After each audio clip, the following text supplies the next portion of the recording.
Okay, I'm back. Part two of the Elegusi. So I have my blender. Remember, I didn't put any water in my spinach. Do you see how that came out? I don't know if you can see. That's how much water comes out of the spinach without me having to add water into it. So that's the spinach right there. It's all done. So we're gonna just move on to the next step.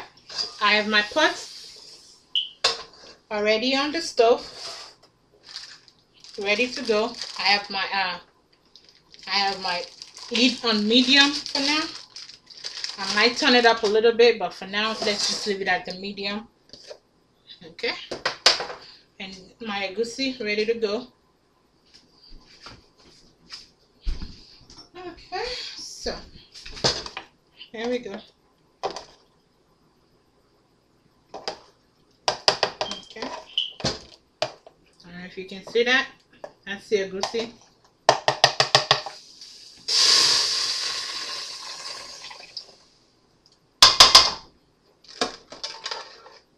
I have that going inside the pot.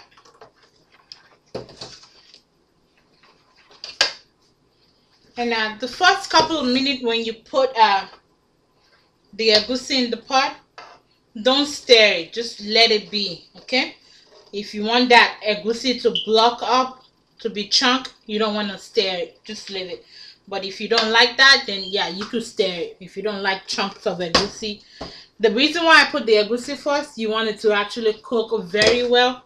You don't want to be tasting raw egusi in your food. So you want that egusi to actually cook really well. You don't want chunks of it. You don't want to be tasting raw egusi. That's not good. Okay. So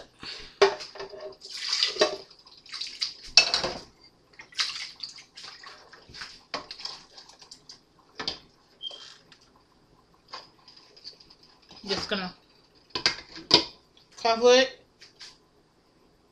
for a couple of minutes. And while I put this in the sink. And I'm also going to be using crayfish. This is not a blended one. You could actually say it's not blended smooth. So you can still see pieces of dried crayfish in it. You can use the one that's blended smooth. You can see that's chunks of crayfish. So I'm going to be using that instead of... I have the other ones at home too, but I like this, so you can use the other one. And let me see if I can show you what the other one I'm talking about. Right there. So that is crayfish, but it's just blended completely smooth. You can use those if you have those other.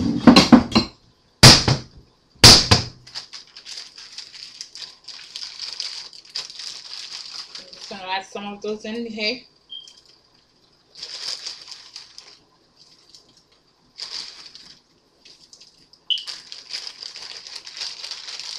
Here we go.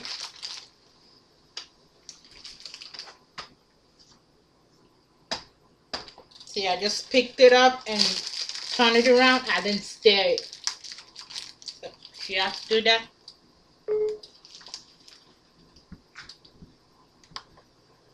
If you have to do that, you're welcome to. So, trying to speed this up as quickly as I can because, like I said, I have a long day tomorrow. I have to go to work, get the kids to doctor's appointment just for a checkup. So, with this fish, I'm just gonna go ahead and pieces it up. Okay, and I'll probably throw the heads off. I don't like the heads in the food, so I'm just gonna go ahead and throw that in the trash. And the other fish also is ready. That I don't need to pieces those because I already cut them up. While I'm working on that, the other I'm waiting for that to cook up a little bit before we move on to the next step.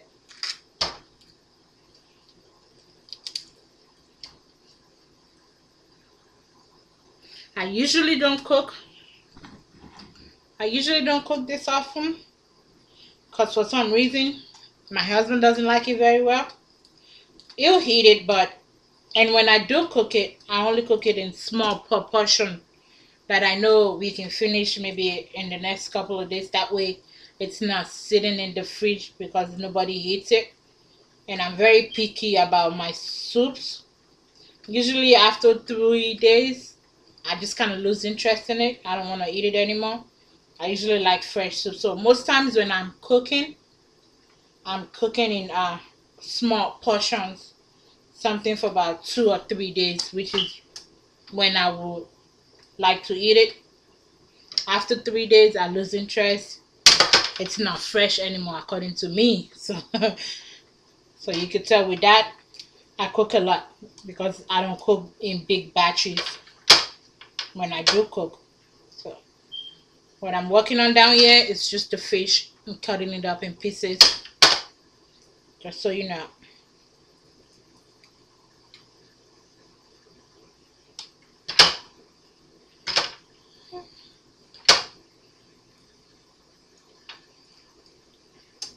And the reason why I love doing my fish like this, at least I know what I'm getting. I know what kind of fish I'm eating. Usually when you buy those store dried fish, you don't know what kind of fish was used. You don't know how it's prepared. So I'm getting good. This is fresh fish that I grill myself, so I know I'm getting the nutrient I need to be getting out of the fish. Not just the ones that's been sitting in the store for a while and you don't know what kind of fish goes into it. So I like to use, most times when I cook, I just go to the farmer's market and get fresh fish, and I'm using fresh fish. Okay, so you will rarely use dried stock fish. There we go, all set.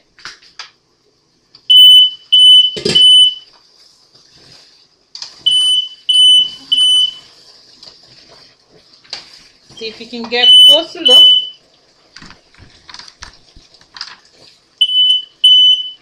See, this is what I'm talking about. You see that chunk of egusi? That's what I want. I have to turn the heat down.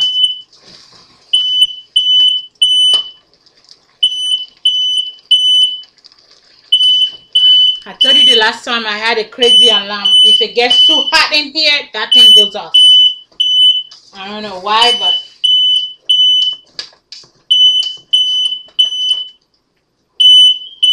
there we go. Just the way I want it now. It's good enough, so that's why I'm stirring it. I don't want it to get any more. Epo.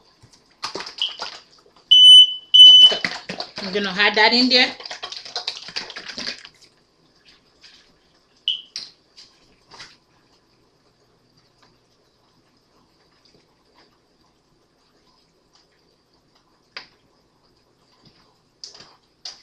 See, we don't usually, Nigerians don't use measurement. You just know when it's right quantity and when it's not. So I think that's good. So I can't tell you if it's 2 spoons or 3 tablespoons. I just kind of know when it's the right quantity. Okay, that's in. A little salt. Not too much salt. Don't forget I used the beef stock, so I don't want it to be over seasoned and salt, too much salt. And for now, I'm gonna go ahead and put in 1 Maggi cube. If I need to add more seasoning to it, I can always add that later on. That's not a big deal if you have to. So this is it. Let me see if I can get you guys a closer look. That is right there, egusi. I have the egusi going. So at this point, usually I put the egusi last, and the meat, I usually do the meat and the fish lettuce mixed up with the egusi. Then I had the F4 last, because I already pre-cooked the F4, so I don't want it to stay in the pot too much longer. So